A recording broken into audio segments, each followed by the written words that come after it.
Noticentro 1, CMI. Buenas noches, bienvenidos a las noticias. Los siguientes son los 3 hechos más importantes de hoy en Colombia. En el expediente contra los empresarios señalados de participar en el desfalco a Ecopetrol están las evidencias recolectadas por la Fiscalía. Estas evidencias revelan la falsificación de documentos del Ministerio de Minas y Energía.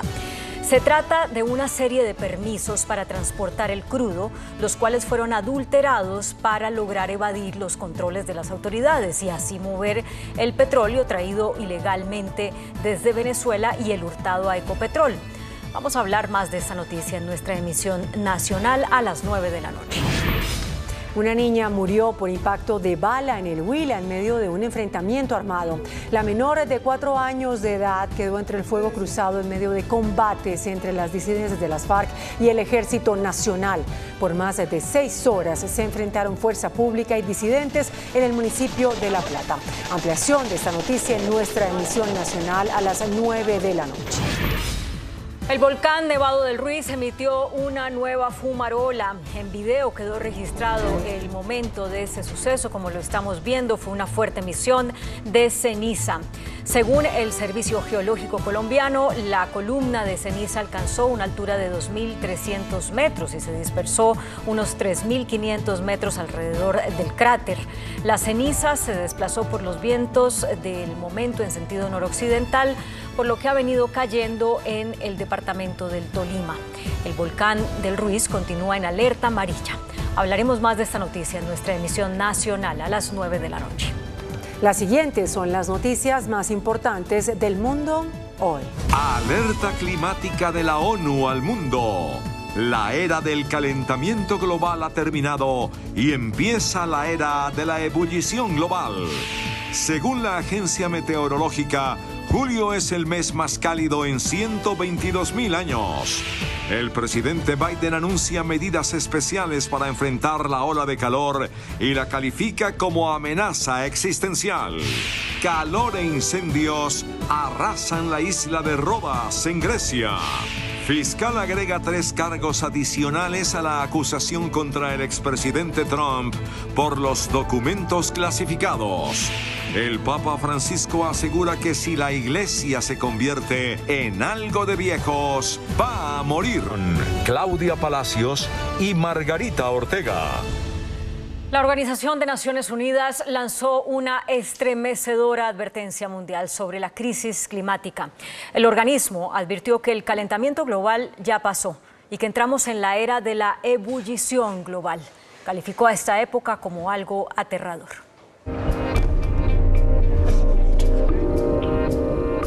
El secretario general de la ONU, Antonio Guterres, lanzó desde Nueva York un nuevo mensaje de advertencia sobre los peligros del cambio climático. Elevó un urgente llamado a los líderes mundiales sobre los efectos que está generando el calor en la Tierra.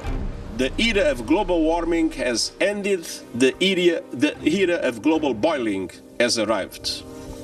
The air is unbreathable, the heat is unbearable, and the level of fossil fuel profits and climate inaction is unacceptable. Apeló a cumplir los compromisos de emisiones netas cero, pues aún es posible limitar el ascenso de las temperaturas globales. Simultáneamente y tras 3 semanas de calor abrasivo en diversos puntos del mundo, la Organización Meteorológica Mundial y el Observatorio Europeo Copérnicos dicen que julio de 2023, que finalizará en 4 días, va camino a ser el mes más caluroso jamás registrado en la historia meteorológica. Aseveran que estas temperaturas serán las más cálidas que el planeta ha visto en 120.000 años.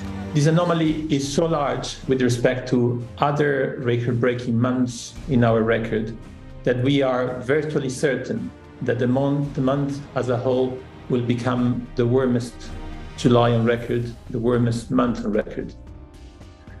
In all likelihood, we have never experienced a world so hot in modern history. Estas temperaturas han estado relacionadas con las olas de calor en amplias zonas de América del Norte, Asia y Europa. También incendios forestales en países como Canadá y Grecia, que han tenido importantes repercusiones en la salud de las personas, el medio ambiente y las economías. El presidente de Estados Unidos, Joe Biden, advirtió que las altas temperaturas derivadas del cambio climático son una amenaza existencial para la humanidad y anunció medidas para enfrentar la ola de calor extremo que golpea a la nación norteamericana. La ola de calor agobiante que durante las últimas semanas ha golpeado diferentes ciudades de Estados Unidos también alcanzó a Washington, la capital de la nación norteamericana, donde se pronostican temperaturas cercanas a los 40 grados. Una situación que ya obligó al presidente Joe Biden a tomar cartas en el asunto e incluso el mandatario advirtió de la amenaza existencial que implica el cambio climático y sus efectos para toda la humanidad. I don't think anybody can deny the impact of climate change anymore. I don't know anybody who honestly believes climate change is not a serious problem. Just take a look at the historic floods in Vermont and California earlier this year. Droughts and hurricanes that are growing more frequent and intense. Wildfires spreading a smoky haze for thousands of miles, worsening air quality. The record temperatures, and I mean record, are now affecting more than 100 million Americans. Biden sostuvo una teleconferencia con alcaldes de ciudades de Texas y Arizona, estados muy afectados por la ola de calor extremo y con decenas de muertos por las altas temperaturas registradas durante el verano. Tras el encuentro, el mandatario anunció inversiones y más controles para proteger a los trabajadores y las comunidades más vulnerables. Bueno, y entre tanto, Grecia continúa combatiendo grandes incendios en todo su territorio. Hubo hoy nuevos focos en el interior del país. Imágenes tomadas por un dron en la isla griega de Rodas muestran acantilados y árboles calcinados por un incendio forestal que lleva más de una semana y que provocó la evacuación masiva de turistas. El frente que más preocupa en estos momentos a las autoridades es el que estalló a 5 kilómetros de Volos, donde amenaza una zona industrial de esta ciudad de 150.000 habitantes. En otros hechos del mundo, Ucrania extiende su contraofensiva cerca de Bakhmut y Zaporilla y afianza sus nuevas posiciones. El ejército de Kiev recuperó una ciudad en el Donetsk. Kiev continúa su lucha por hacer retroceder las tropas rusas en su territorio. Las fuerzas ucranianas siguen a la ofensiva en los flancos norte y sur de Bakhmut, en el este del país. Consolidan las posiciones recuperadas en la zona sureste del frente y avanzan gradualmente en el sur, mientras el ejército está a punto de recibir un envío de 1.700 aviones no tripulados de ataque y reconocimiento para ayudar en la contraofensiva. Se registraron intensos combates en la pequeña ciudad reducida a ruinas en una sangrienta batalla que duró meses y que dio a las fuerzas rusas el control de la zona por el momento. También empuja en el oeste de la provincia de Zaporilla el otro segmento del frente sur en el que está activa la contraofensiva. Según varias fuentes independientes que siguen el curso de la guerra, Kiev habría lanzado allí en las últimas horas un ataque de mayor envergadura que los había puesto en marcha hasta ahora. El Banco Central Europeo elevó su tasa de interés de referencia en 0,25 puntos porcentuales, lo que la deja en su nivel más alto desde el 2001. En un noveno aumento consecutivo que sigue una línea de política monetaria restrictiva para combatir la inflación en la zona euro, el Banco Central Europeo siguió los pasos de la Reserva Federal de los Estados Unidos y subió su tasa de interés en 1/4 de punto para igualar su máximo histórico de 3,75%, solamente alcanzado en octubre del año 2000 y mayo de 2021. La institución justificó su decisión advirtiendo que pese a la tendencia a la baja de la inflación, esta aún se mantendrá alta durante algún tiempo, aunque también sugirió que tras 9 alzas sucesivas, podría haber llegado el momento de hacer una pausa en el aumento de sus tipos en los próximos meses. En la zona del euro, la inflación está en retroceso y se localizó en el 5,5% en junio, en gran medida por la disminución de los precios de la energía, aunque la cifra aún está muy por encima del objetivo del 2% fijado por el Banco Central Europeo. Sin embargo, los sucesivos aumentos de las tasas comienzan a suscitar temores en los mercados e incluso la presidenta de la institución financiera, Christine Lagarde, consideró que las perspectivas económicas de la eurozona se han deteriorado. Y la economía estadounidense se aceleró hasta alcanzar una tasa de crecimiento anual del 2,4% entre abril y junio, algo que tomó por sorpresa a los mercados que esperaban que el PIB del país norteamericano tuviera un menor ritmo de crecimiento debido a los consecutivos aumentos de tasas realizados por la Reserva Federal. El crecimiento interanual del Producto Interno Bruto de los Estados Unidos sigue mostrando una resistencia continuada frente a los tipos de interés cada vez más altos resultantes de la lucha que por más de 16 meses ha liderado la Reserva Federal contra la inflación.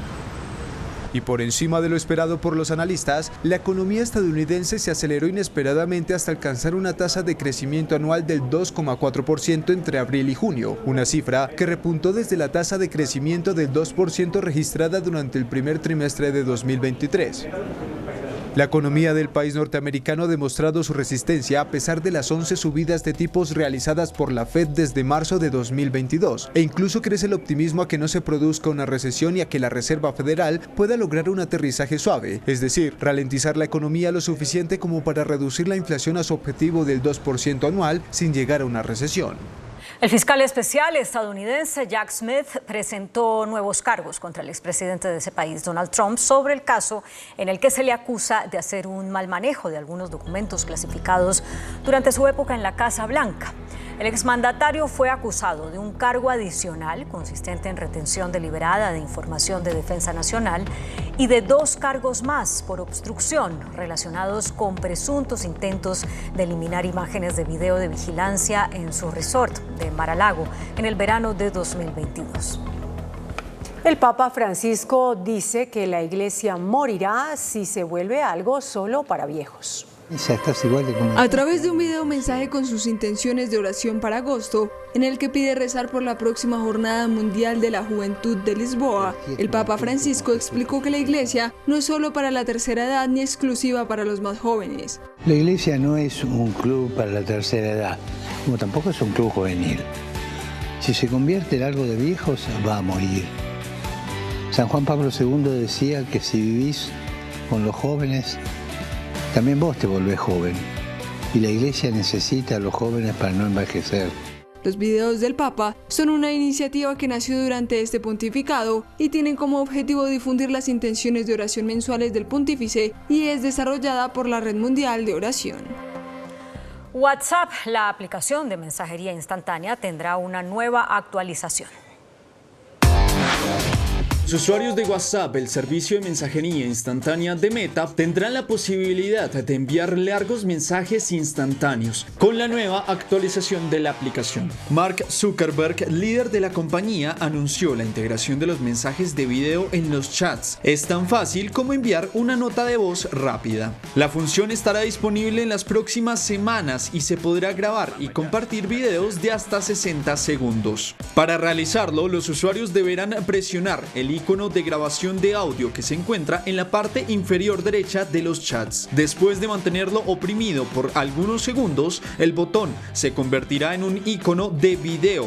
También se puede deslizar el dedo hacia arriba para bloquear y grabarlo en modo manos libres. WhatsApp asegura que todos los mensajes de video están respaldados por el mismo mecanismo de seguridad que los demás contenidos de la plataforma, con el cifrado de extremo a extremo. Hola, muy buenas noches, bienvenidos a Entrevistas Canal 1 en el horario habitual de nuestro director Pregunta Yamid Amat. El tema del metro vuelve a ser controversia entre la nación, el presidente Gustavo Petro, y el distrito, la alcaldesa de Bogotá, Claudia López. Para hablar del más ambicioso sistema de transporte masivo que anhelan los bogotanos hace décadas, nos acompaña precisamente el gerente de la empresa Metro. El doctor Leonidas Narváez, ingeniero civil, es director del Instituto Nacional de Vías Sin Vías y con más de 40 años de servicio público en el tema de la ingeniería civil. Doctor Leonidas, bienvenido a Entrevistas Canal 1. Buenas noches. Gerardo, buenas noches. Un placer estar aquí con ustedes en esta entrevista y bueno, dispuesto a brindar la mayor y mejor información que nos deja a todos satisfechos del estado en que se encuentra el proyecto y cómo estamos trabajando. Comencemos por lo más mediático. La alcaldesa en su compañía presentó un avance del metro en la estación de Bosa del 24%. ¿Eso qué es? La reunión que tuvimos en el patio taller el día martes era para suscribir la fase de construcción. El proyecto se lanza con todas sus energías a la construcción del viaducto que hoy cuenta con el 100% de los estudios de la ingeniería de detalle no objetada por la interventoría. El 24% de avance, ¿qué significa? Que en este periodo de casi 3 años se han cumplido una serie de hitos. Se ha comprado casi la totalidad de los predios, el 98% de los predios ya están en poder de la empresa Metro de Bogotá y transferidos al concesionario. Se han entregado o modificado o relocalizado las redes más importantes que tenían interferencia con el viaducto. Este es un programa que se llama Traslado Anticipado de Redes y estamos en un 96%. Y el concesionario ha avanzado considerablemente con el patio taller, con el intercambiador vial de la calle 72, con el nuevo puente de la avenida 68, con la 1 de Mayo en el costado norte, y ese avance ponderado con una herramienta de un software especializado nos da el 24%. Lo programado era que fuéramos en el 20%. Y hemos avanzado en el 24%. Y hay un hito fundamental que ha aportado para este avance. Los trenes que se están fabricando en China, ya tenemos reportes e imágenes de vagones y de la línea de producción de trenes que ha sido certificada por la interventoría y que nos genera un impacto positivo en el desarrollo del proyecto. Entonces, comencemos por partes, por esas palabras que usted ha utilizado. ¿Qué es patio taller? El patio taller es el corazón del proyecto. Ahí van a quedar ubicadas las cocheras que inicialmente tienen capacidad para alojar 30 trenes. Es decir, un parqueadero. Podemos llegar a 60 trenes. Los trenes reposarán en la noche ahí para luego programarse a las 4 o 5 de la mañana a que arranquen. Es el parqueadero de los trenes. Están las cocheras, están todos los talleres de mantenimiento periódico, la limpieza, la lavada, el arreglo, la limpieza de los vidrios, mantenimiento periódico, mantenimiento rutinario, toda la parte de mantenimiento de los buggy, las ruedas, el sistema rodante, mantenimiento reparativo, ya con una utilización de parte de su vida útil, van a quedar ahí ubicados, y los edificios administrativos de la operación de la primera línea del metro. Ahí vamos a tener una torre, un centro de control de operaciones y adicionalmente pues todo el soporte logístico, restaurante, cafetería para las personas que van a estar operando. Ese es el corazón, de ahí sale toda la operación diariamente de la primera línea del metro de Bogotá. Listo, usted dice el viaducto. ¿Eso qué es? ¿Un puente? La primera línea del metro de Bogotá, lo que está contratado es un viaducto. Es una línea de metro elevada. Sale del patio taller a un puente metálico que atraviesa un canal que se llama Canal Cundinamarca y entrega a un viaducto de concreto. El viaducto son pilas separadas entre 30 y 40 metros que van a soportar unas vigas y un sistema en donde van a estar alojados los rieles y sobre esos rieles correrán los trenes en una longitud de 24 kilómetros que servirán a 16 estaciones, transportando del orden de 42.000 personas en la hora de máxima demanda. Y cuando usted dice hemos comprado predio, significa que son los lotes, las avenidas, las casas, lo que hubiesen estado ahí por donde debe pasar ese viaducto y todas las obras del metro. No solamente el viaducto, Gerardo. Los predios se necesitan más para alojar los edificios laterales que corresponden a las estaciones. Tenemos al lado y lado de la vía, en las 16 estaciones, edificios laterales o edificios en mezanini que permiten el ingreso de los pasajeros al sistema metro. Están ahí los cicloparqueaderos y toda la convergencia del desarrollo urbano que se va a dar alrededor de las estaciones para que puedan llegar los pasajeros o salir los pasajeros del sistema metro e interconectarse con Transmilenio en los sitios donde tenemos estas interconexiones. Listo, todo eso, doctor Leonidas, el metro en su primera línea, ¿sale de dónde, llega hasta dónde y cuál es el trazado? Sale de Bosa, del patio taller, y recorre por la avenida Villavicencio, luego recorre por la avenida 1 de Mayo hacia el oriente, subiendo a la avenida Boyacá, a la carrera 50, a la calle Octava Sur, hasta la calle Primera, avenida Caracas con calle Primera, y cruza a la derecha por toda la Caracas hasta la calle 72. Esos son 24 kilómetros y hay 16 estaciones repartidas en una longitud aproximada entre 1.2 y 1.3 kilómetros. La gente va a tener que recorrer no más de 500, 600 metros para llegar a la estación más próxima. Y el tema de discusión con el gobierno nacional precisamente es porque el presidente Gustavo Petro, siendo alcalde de la capital, dice que estructuró unos diseños, unos estudios y diseños para que el metro no vaya elevado como el de Medellín, sino soterrado, es decir, subterráneo. ¿Por qué están enfrascados en esa discusión? Yo pensaría que no debería haber esa discusión. Hoy tenemos un contrato suscrito, financiado, con un concesionario que está invirtiendo recursos propios para el desarrollo del proyecto. Tenemos una interventoría, tenemos una vinculación de la banca multilateral. El contrato nos lo financia en lo que es el flujo de caja, el Banco Interamericano de Desarrollo, el Banco Mundial, sí, el Banco Europeo de Inversiones.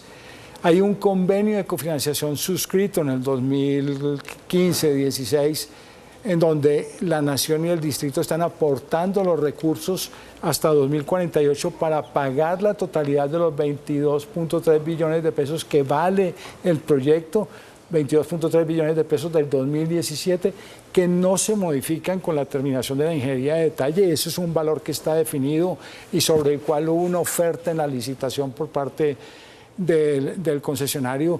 Entonces uno con estos elementos en el escenario, uno debería decir, no debe haber una controversia.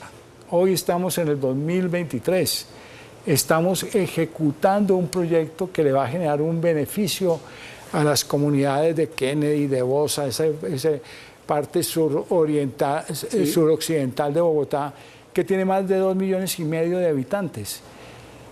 Estos 2,5 millones van a recibir un beneficio importantísimo, Gerardo.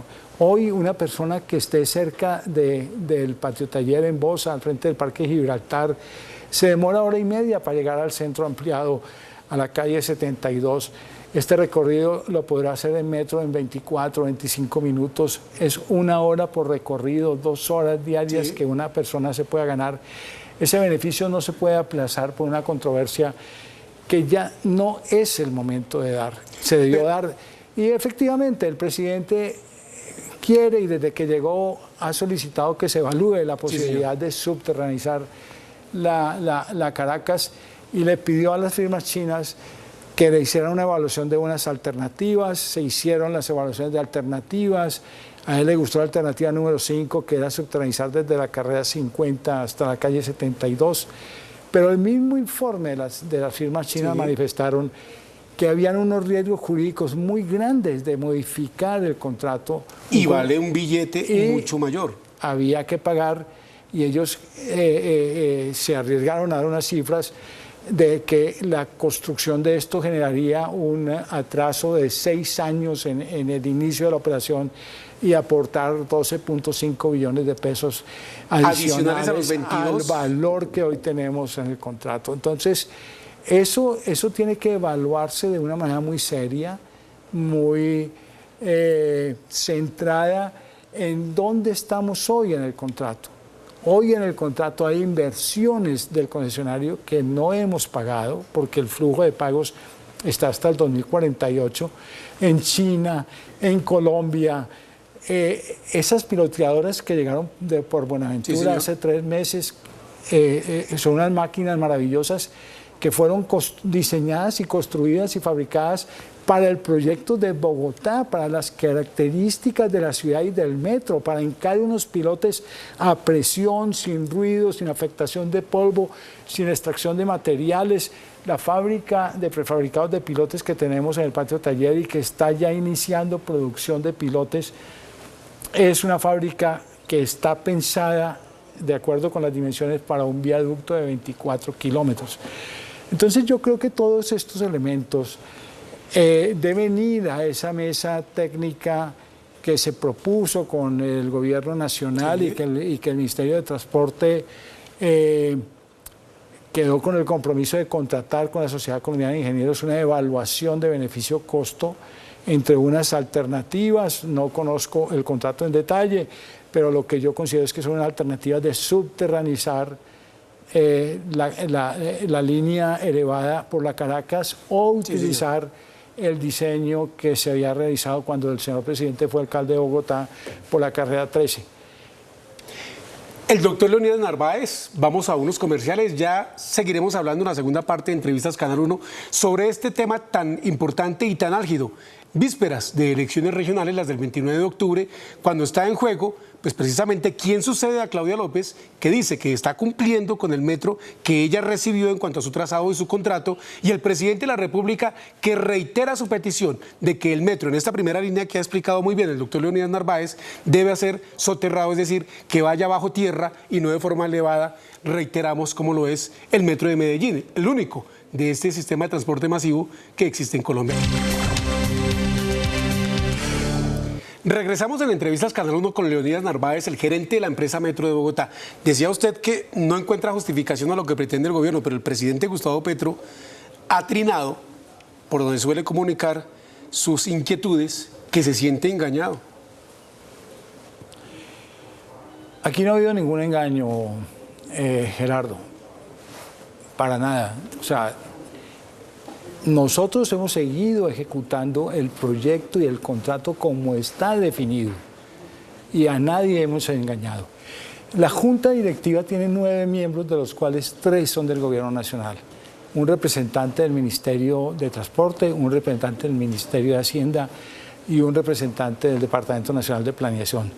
Mensualmente, el segundo miércoles de cada mes, la gerencia del Metro de Bogotá presenta un informe pormenorizado de las actividades que se han desarrollado en el mes, y los miembros del Gobierno Nacional conocen perfectamente el estado en que se van ejecutando las actividades del proyecto, tanto de línea 1 como de línea 2, como las actividades que están asociadas a esto, cultura ciudadana alrededor del metro, la compra de predios, el traslado de redes, los procesos de financiación, los informes de la banca multilateral. Pues entonces, el gobierno está enterado de todo. El gobierno está enterado. Yo no puedo entender de que la empresa Metro o la administración distrital o la alcaldesa Claudia López genere un engaño cuando tenemos esa comunicación tan detallada y fluida con la Junta Directiva. 2 reuniones tuvo la alcaldesa, usted estuvo en ellas en la Casa de Nariño, ahí estuvimos informando en Noticentro 1 CMI, precisamente de donde surgió el acuerdo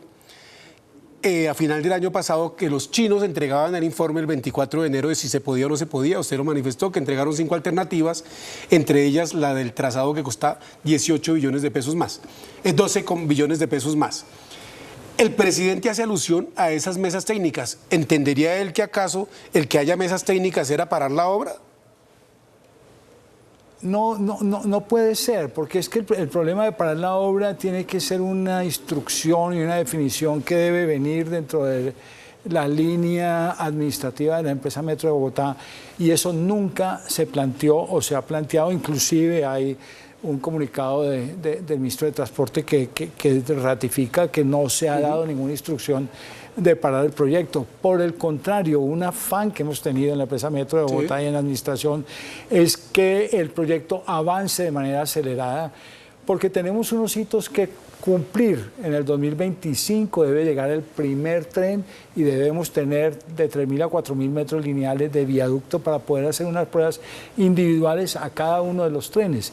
En septiembre de 2027 debemos iniciar una marcha ya operativa de todo el sistema sin pasajeros, se llama Marcha Blanca, una marcha de prueba, y la operación comercial que debe estar en marzo del 2028. Doctor Leonidas, le reitero la pregunta. Mesa jurídica, hubo unos conceptos de la Nación que decía sí se puede soterrar, ustedes presentaron otros conceptos que dicen no se puede soterrar, como lo pretende el gobierno nacional, porque para un concepto de abogado, pues otro concepto de abogado. El ministro, en su momento de Transporte, Guillermo Reyes, dijo que iba a hacer una consulta ante el Consejo de Estado. Entiendo que no la hizo, y entiendo que la consultoría que va a realizar con la Sociedad Colombiana de Ingenieros, el Gobierno Nacional, apenas comenzó la semana pasada, a pesar de que eso era un acuerdo desde el año pasado, ¿no? Era un acuerdo desde el mes de mayo realmente. Bueno. Y apenas entiendo que el contrato se suscribió la semana pasada, pero efectivamente esas son las mesas. Y yo pienso que cuando salga la consultoría de la Sociedad Colombiana de Ingenieros, debe salir evaluando la relación beneficio-costo de hoy, del presente de los proyectos. del perjuicio que cuesta, y es un costo negativo, de paralizar una obra y los riesgos jurídicos que están planteados en los conceptos de los abogados del distrito y de la empresa Metro. Riesgos que dicen no se debe cambiar. El concepto del doctor Gil Botero partía que fue el del gobierno nacional, partía de suponer que el contrato no se estaba ejecutando adecuadamente, y el contrato se está adecuando, se está realizando de acuerdo con el contrato, vamos por encima del proyecto, hemos superado un elemento de controversia que fue la ingeniería de detalle. Y unas se sanciones puso una sanción y una multa al concesionario que los ha aceptado, y hemos acordado que no va a haber más controversia y que lo que realmente importa y le importa a la comunidad es el beneficio para los bogotanos. Si ese contrato que fue suscrito la semana pasada, que cuesta 8.500 millones de pesos para ese concepto, sale favorable, ¿usted qué haría? Al gobierno nacional. Independientemente de que salga favorable o desfavorable a una de las partes, ahí tiene que haber una evaluación de si realmente hoy es adecuado subterranizar y modificar una línea de Mejor metro. dicho, eso no obliga. No es obligatorio y queda una circunstancia muy difícil de evaluar, que es una modificación de un contrato, y sería el Consejo de Estado, como lo ha dicho la alcaldesa, a donde debería ir el gobierno nacional y hacer la consulta. Pero debemos mirar de manera sensata lo que realmente está pasando en la ciudad. Entonces, la comunidad quiere, nos lo manifiesta donde nosotros vamos, tener un sistema de metro limpio, sostenible, utilizando energía limpia, no contaminante y a unas velocidades que no tenemos hoy en la ciudad. Dice usted, doctor Leonidas, que debemos tener en cuenta una manera sensata de lo que quiere la ciudad. ¿Es decir, que lo que pide el presidente es una insensatez? No, yo me refiero a la manera de evaluar. No podemos evaluar como si estuviéramos en el 2015 o el 2017, porque hemos avanzado en un contrato, hemos hecho inversiones y tenemos unos elementos de juicio que hace que de manera sensata se evalúe en el 2023 lo que ha pasado en Bogotá y los avances que hemos tenido. ¿Qué pasa si usted, por ejemplo, siguiendo la pretensión del presidente de la República, firma la modificación del contrato? ¿Qué le pasaría a usted? Hombre, Gerardo, no seré yo quien firme esa modificación. Tengo absoluta claridad de los riesgos institucionales y personales de modificar un objeto de un contrato que está caminando, que está en marcha, que le genera una esperanza a los bogotanos. Es un escenario que no voy a evaluar y que no está en mi fuero interno llegar a ese punto, lo digo claramente. Listo. Primera línea del metro sale de Bosa, por la avenida Villavicencio, sube por la 1 de Mayo hasta la Caracas, de la Caracas hasta la 72, y de forma elevada, porque sí se está ejecutando como usted lo defiende. Y ahí empalma con la segunda línea del metro, que va de dónde a dónde y por dónde va a ir. La segunda línea del metro es una línea subterránea que va hacia el borde noroccidental de Bogotá. Es como lo quiere el presidente, enterrado.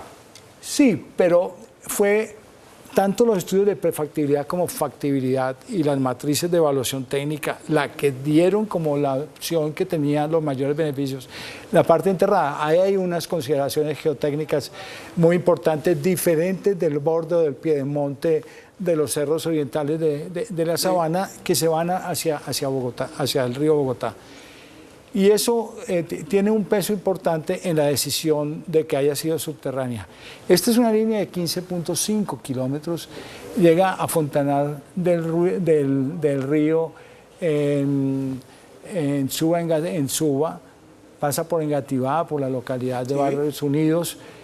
14.3 kilómetros son subterráneos, tiene 11 estaciones, 10 son estaciones subterráneas, y se empata con esta primera línea, en la primera línea de la estación 16 y la estación 1 de la segunda línea, una elevada y la otra subterránea, para conformar esa red, ese eje de transporte limpio de mayor capacidad, a lo cual los otros sistemas de transporte van a ser alimentadores, como la 68, la carrera séptima, el corredor verde, la séptima, la avenida Ciudad de Cali.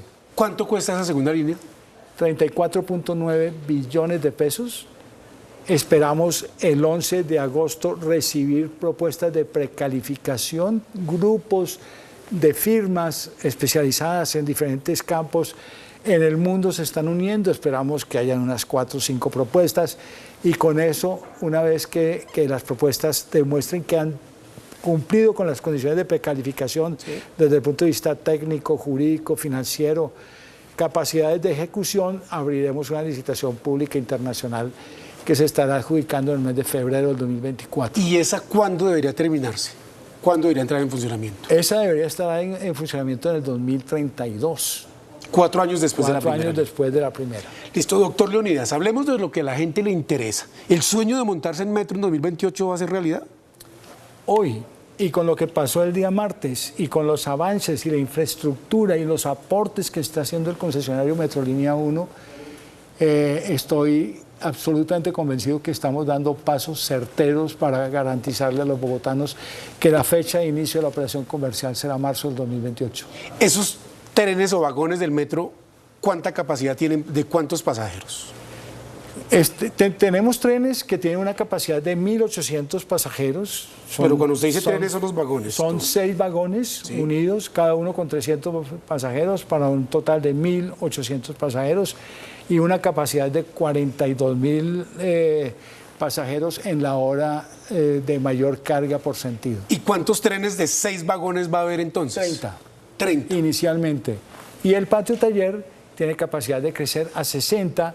En la medida que crezca la demanda, pues tocará comprar más trenes, pero estos trenes están previstos que surten la demanda de los primeros 20 años. Es decir, para las 2 líneas. Claro, porque la demanda depende también de el tiempo que haya entre un tren y otro. O sea, en la medida que la demanda crezca y que el pico de la gente en las estaciones sea mayor, la frecuencia o el intervalo entre los trenes será menor y pasarán más rápidamente. Son trenes que entre estaciones van a tener velocidades de 80 kilómetros por hora, en promedio 42, 43 kilómetros por hora en promedio, incluido paradas que en 24 kilómetros es un recorrido de 25, 26 minutos. ¿Y el pasaje cuánto nos va a costar a los bogotanos, a los que se puedan montar en el metro, que tengan ese honor de hacerlo y facilidad? Hoy no se tiene definido un pasaje, un costo, pero no debe ser superior a la tarifa que se paga en Transmilenio. Es decir, debe haber una interoperabilidad tanto física como tarifaria, entre el sistema de transporte Transmilenio hoy, que es el que nos permite mover, y el metro. O sea, no consideramos que haya un valor superior a la tarifa de Transmilenio. Muchas gracias, doctor Leonidas, el gerente del metro, por Entrevistas Canal 1, participar acá y explicarles a los televidentes cómo está este sistema de transporte masivo de la capital. Un placer estar contigo, un saludo muy especial a Yamid. Y un placer hablar de esto a los bogotanos y a Colombia y dar esa sensación de tranquilidad de que estamos ejecutando un proyecto que está definido, que tiene su financiación y que estamos cumpliendo con los tiempos que están previstos en la programación. Y a ustedes, muchas gracias por la sintonía en Entrevistas Canal 1. Los invitamos a continuar aquí en la programación con Noticentro 1 CMI. Buenas noches. Noticentro 1 CMI. Noticentro 1 CMI revela documentos con los que se legalizó millonario robo a Ecopetrol. Petróleo extraído en Venezuela y Colombia se transportó aportando documentación falsa. Pequeña de 4 años muere en medio de combates entre ejército y disidencias en el Huila. Gobierno le dice no a reconocimiento político al Clan del Golfo. Chocan presidente y procuradora por suspensión de alcalde de Riohacha. Crece polémica por el metro de Bogotá. Presidente acusa a alcaldesa de incumplir acuerdos sobre cambios en trazado. Alcaldesa dice que no hay ningún acuerdo. Consejo de Estado tumba millonaria multa a Odebrecht. Decreto de emergencia para entregar agua potable a La Guajira. Volcán del Ruiz emite enorme fumarola. Nación pierde 2 billones de pesos por desplome del dólar. Con Claudia Palacios y Margarita Ortega. Iniciamos nuestra segunda hora de noticias. Noticentro 1 CMI revela los documentos que fueron usados para facilitar el millonario desfalco a Ecopetrol. Son papeles adulterados y falsificados que se emplearon para burlar los controles de las autoridades y poder transportar así millones de barriles de crudo, unos procedentes de Venezuela y otros extraídos ilegalmente de oleoductos en Colombia. Las sanciones económicas de Estados Unidos a Venezuela limitaron las exportaciones de crudo de ese país. Sin embargo, las sospechas sobre varias operaciones petroleras llevaron a las agencias de Estados Unidos a iniciar una investigación con Colombia, la cual desembocó en la revelación sobre el robo a Ecopetrol, el cual el presidente Gustavo Petro pidió investigar y calcula que supera los 360.000 millones de pesos. Son al menos 17 empresarios que aparecen vinculados en el escándalo de contrabando de hidrocarburos con dos modalidades, con la extracción ilegal de crudo de la infraestructura de Ecopetrol y con las importaciones ilegales desde Venezuela. En la cabeza aparece el empresario Hernando Silva Bickenbach, quien para la fiscalía era el cerebro de la operación. En el mismo eslabón está el ingeniero Roger Arturo Gale. Este hombre figura como el enlace con la multinacional Gunvor, que sería la empresa extranjera encargada de comprar los hidrocarburos y maquillar las operaciones desde Venezuela. En el expediente de la fiscalía aparece un estimado de crudo traído desde el vecino país de forma ilegal que ronda los 2 millones de galones. Esto dice uno de los documentos. El ingreso de hidrocarburos de manera clandestina a través de la simulación, donde el objetivo sería ingresar 2 millones de galones de hidrocarburo tipo crudo y entregarlos a la sociedad Gunvor Colombia SAS.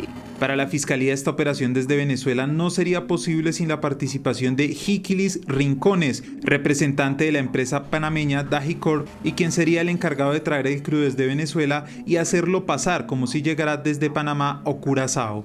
Debían modificar o falsificar información, facturas de origen y demás, lo que les permitiría dar apariencia de legalidad con origen ya sea Panamá o Curazao, cuando en realidad provenían del país vecino, Venezuela.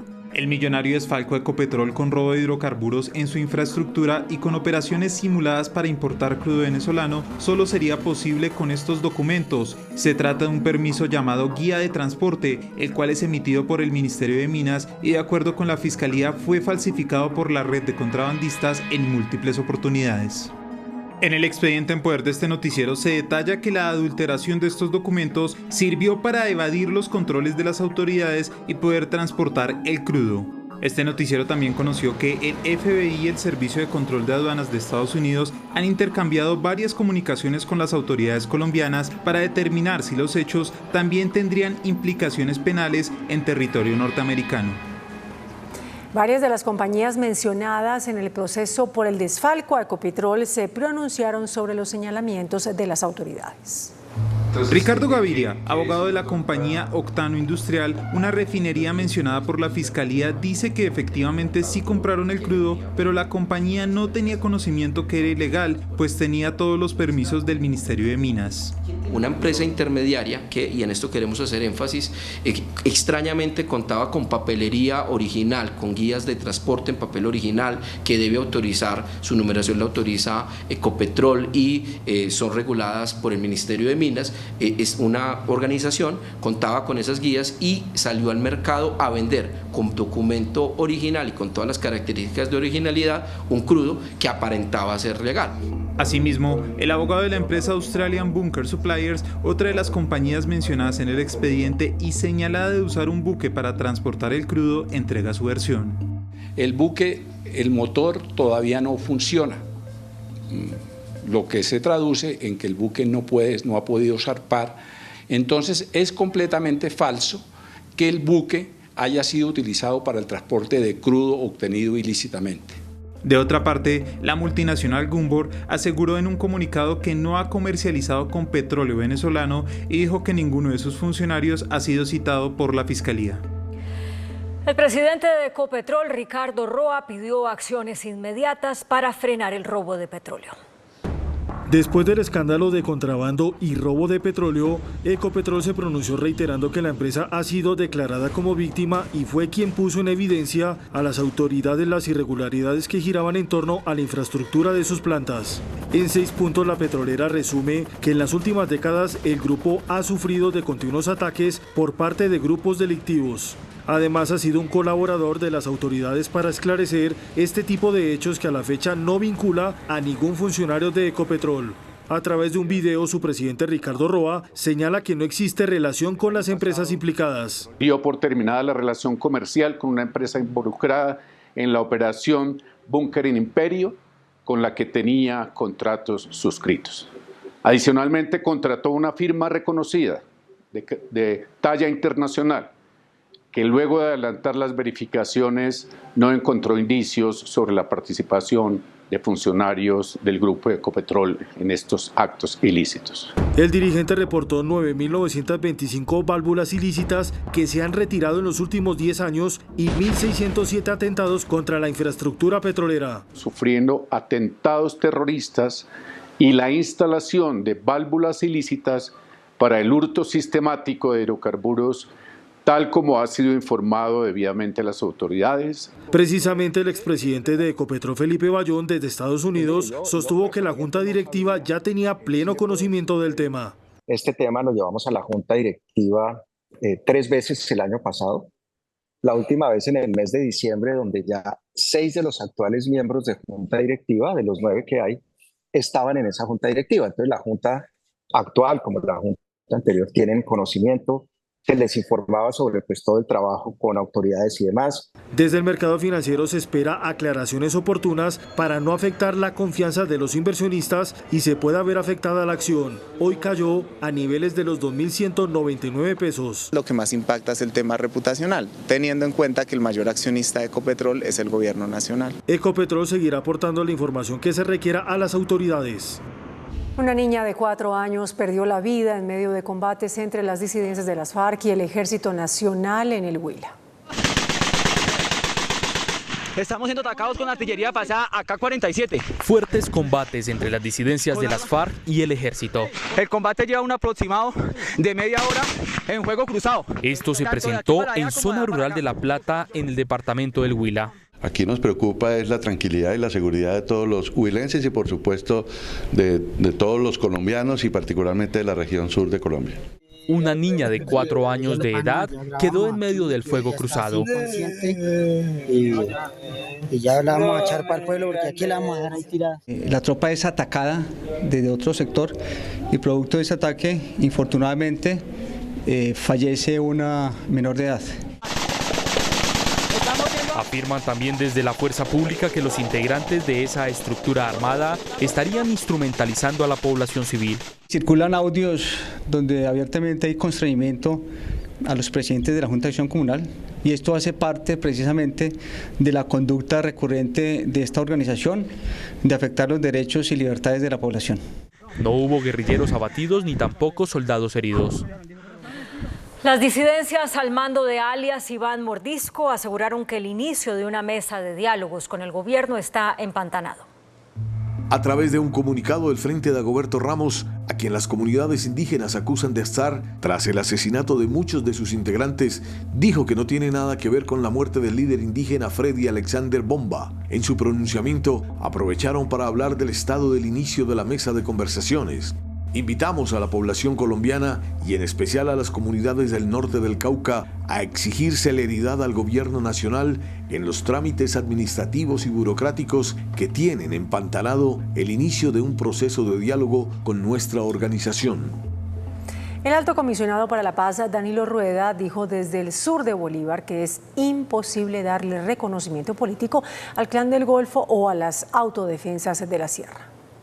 Un reconocimiento de estatus político es imposible. Y sobre esa base iniciaríamos, si ellos están dispuestos, un conjunto de aplicaciones en las normas del DIH que nos permitan generar esos escenarios de conversación sociojurídica con estas dos agrupaciones. Así cerró el comisionado de paz una aspiración que buscaban el llamado Clan del Golfo y las autodefensas de la Sierra de obtener un reconocimiento político. Ningún proceso de paz en Colombia hoy puede desarrollarse por fuera de los marcos constitucionales y de la jurisprudencia de la Corte Constitucional. Eso no nos impide dialogar, pero sí nos marca unos escenarios posibles y realistas. Es imposible cambiar la Constitución y la ley. Es necesario e imperante respetar el derecho internacional, de los derechos humanos, el derecho internacional humanitario. Sin embargo, el comisionado dejó la puerta abierta para dialogar en un espacio sociojurídico y dijo que es el momento para que las AGC avance y decida por el bien del país. Invitamos nuevamente a todos los grupos armados a que, obrando en el marco de la Constitución y la ley, iniciemos esta segunda fase dialógica que nos permita alivianar las situaciones de crisis que viven las comunidades y empezar a buscar salidas estructurales a las diversas violencias de dinámicas armadas que se presentan en los territorios. El alto comisionado hizo un llamado a todos los grupos armados al cese del fuego. Y deben permitir en todos los grupos armados que en las próximas elecciones el pueblo se manifieste en libertad. También pidió respeto al derecho internacional humanitario y a la población civil.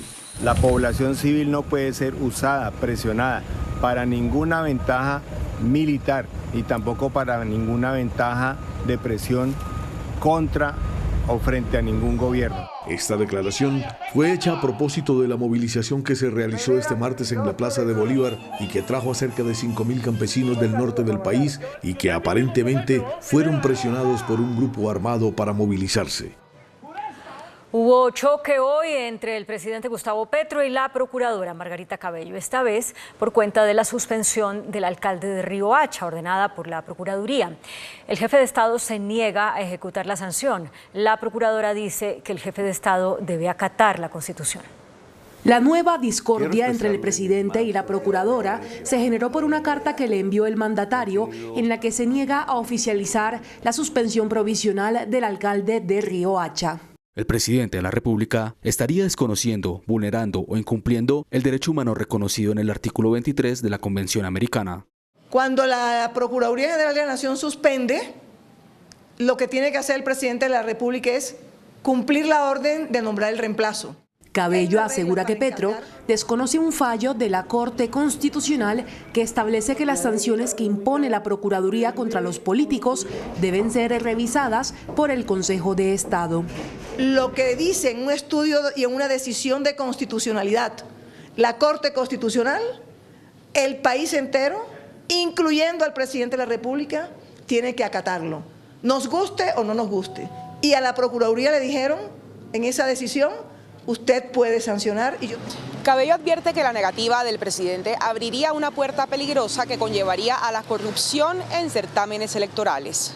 Podría perfectamente un alcalde, un exalcalde sancionado por corrupción e inhabilitado por la Procuraduría, hoy decir que puede inscribirse porque la decisión de sanción no la podía tomar la Procuraduría.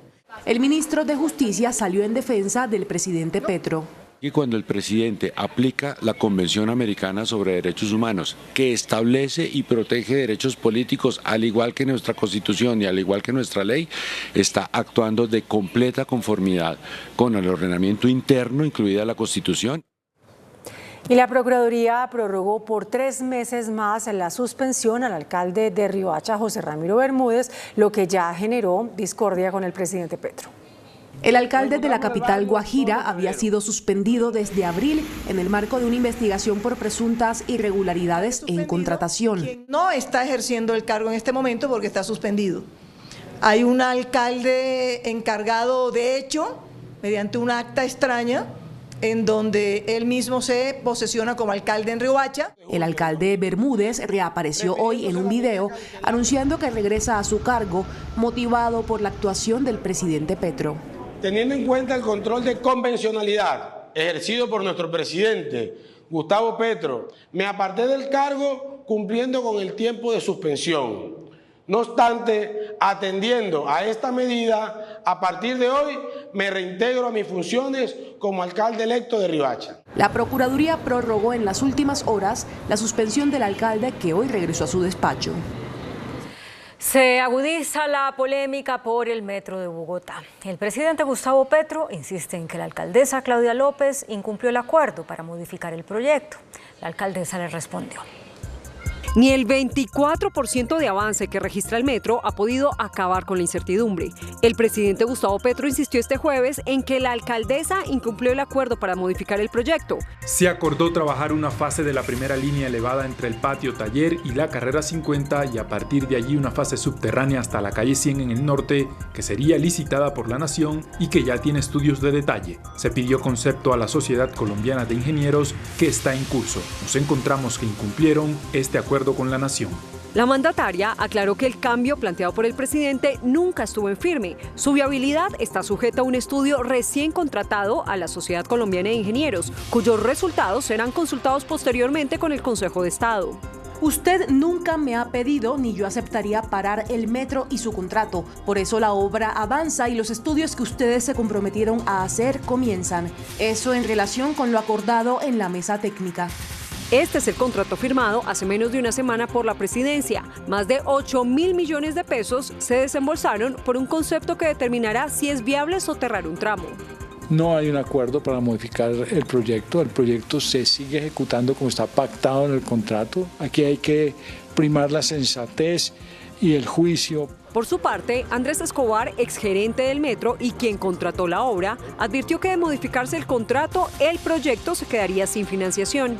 Lo que yo quiero llamar la atención es que se caen todas las fuentes de financiación que tiene aprobadas la primera línea del metro.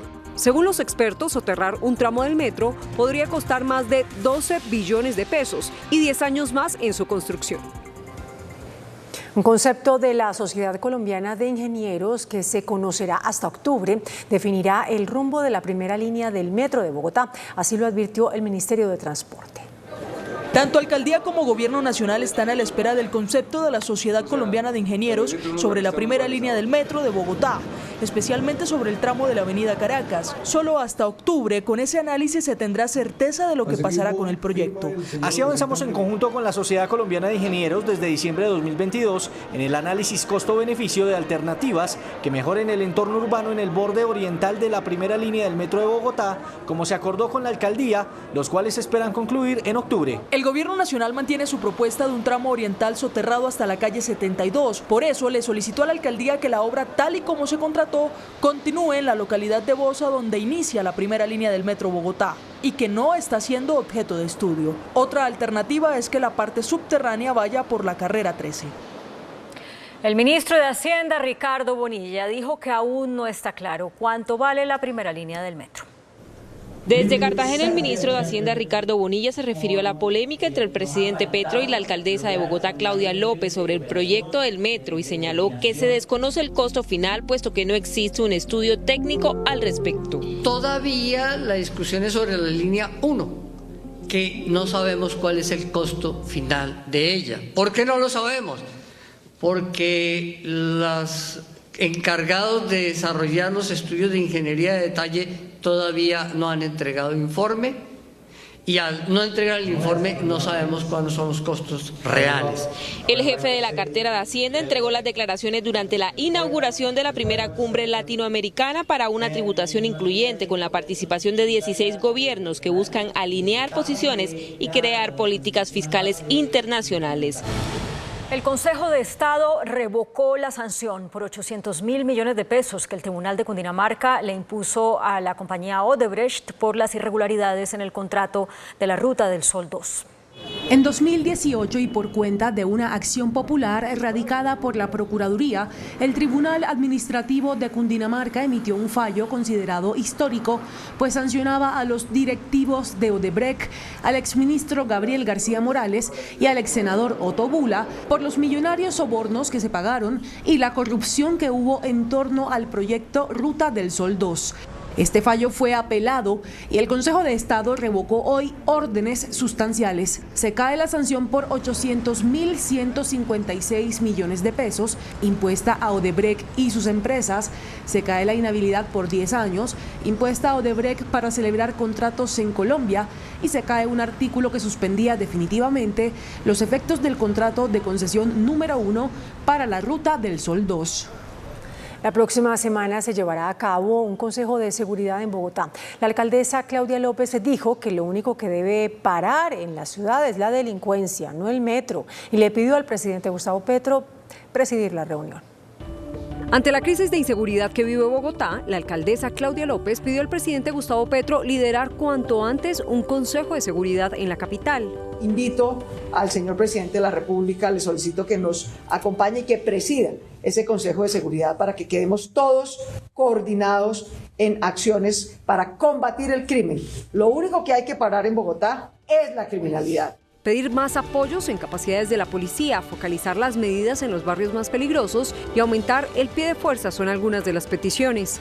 Nuestro director general nos apoya con 500 unidades más que a partir del día sábado empiezan a hacer presencia. Son 60 puntos críticos en la ciudad de Bogotá. El tema es estas medidas que se han anunciado, pues que se ejecuten. La próxima semana tendría lugar el Consejo de Seguridad para tomar medidas urgentes que permitan enfrentar el hurto y los homicidios. Una cámara del canal Telecafé logró captar el momento en el que se presentó una fuerte emisión de ceniza en el volcán Nevado del Ruiz. Según el Servicio Geológico colombiano, la columna de ceniza que estamos viendo en pantalla alcanzó una altura de 2.300 metros y se dispersó alrededor del cráter. Las autoridades afirman que el volcán continúa en alerta amarilla. Un aparatoso accidente quedó registrado en una cámara de seguridad en la autopista Medellín-Bogotá. 3 personas fueron atropelladas por un vehículo en jurisdicción del municipio de Marinilla, en Antioquia. El video registra cómo el hombre que conducía con exceso de velocidad se sale del carril y atropelló a los peatones. Los heridos fueron auxiliados y llevados a un hospital cercano.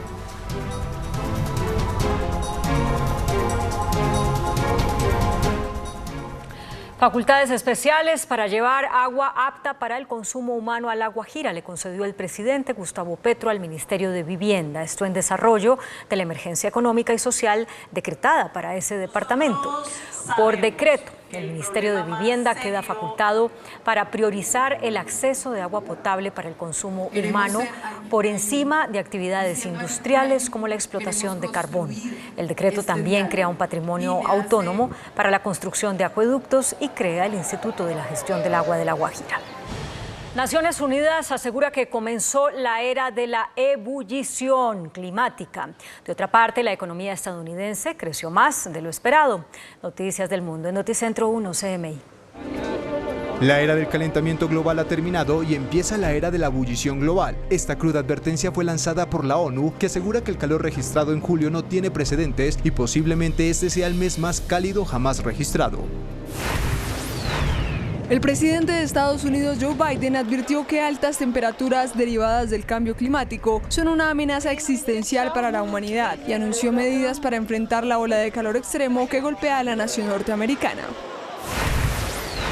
La economía estadounidense se aceleró hasta alcanzar una tasa de crecimiento anual del 2,4% entre abril y junio, algo que tomó por sorpresa a los mercados que esperaban que el PIB del país norteamericano tuviera un menor ritmo de crecimiento debido a los consecutivos aumentos de tasas realizados por la Reserva Federal. El director del Comité Autónomo de la Regla Fiscal, Andrés Velasco, estimó que la caída en el precio del dólar puede afectar los ingresos anuales de la nación en por lo menos 2 billones de pesos. La noticia económica del día. De acuerdo con el análisis del Comité Autónomo de la Regla Fiscal, la caída en el precio del dólar favorece a varios sectores empresariales, incluso la inflación. Sin embargo, para las finanzas públicas no es tan positivo, ya que representa menos ingresos por vía impuestos externos. El impacto se calcula en 2 billones de pesos para 2023. En el año 2023 nosotros calculamos que el efecto de eso sobre las finanzas públicas es más o menos de 0.1, 0.15% del PIB. Esos son más o menos 2 billones de pesos que tendrían que gestionarse pues, para cumplir con las metas de la regla fiscal. El dirigente señala que el efecto también se compensa con las menores tasas de interés en la deuda y la recuperación en el precio del petróleo. Ya para 2024 se observa una estabilidad en este frente. Estas son cifras que nosotros a todas luces consideramos que son manejables, que implican pues, una gestión que es una gestión normal que hace la Tesorería y el Ministerio de Hacienda y Crédito Público. Cabe anotar que el precio del dólar sigue cayendo y en la jornada de este jueves bajó a 3.932 pesos con una disminución de 19 pesos. La Contraloría denunció un incumplimiento en las metas de los planes de agua potable y saneamiento básico del anterior gobierno. Advierte el ente de control que las metas para ampliar la cobertura en agua potable que se trazaron en el gobierno de Iván Duque se quedaron cortas. Era para darle servicio de agua potable a 8.1 millones de personas. Esa meta se logró solamente en un 51.9%, es decir, casi 2.5 millones de personas quedaron por fuera de esta cobertura, y pues la meta realmente en el plan de desarrollo no fue suficientemente ambiciosa, por ende incluso las metas ni siquiera lograron cubrir el incremento poblacional. Cuestionan que en 14 departamentos no se garantizó el servicio de agua continua y los criterios que tuvo el gobierno para priorizar recursos.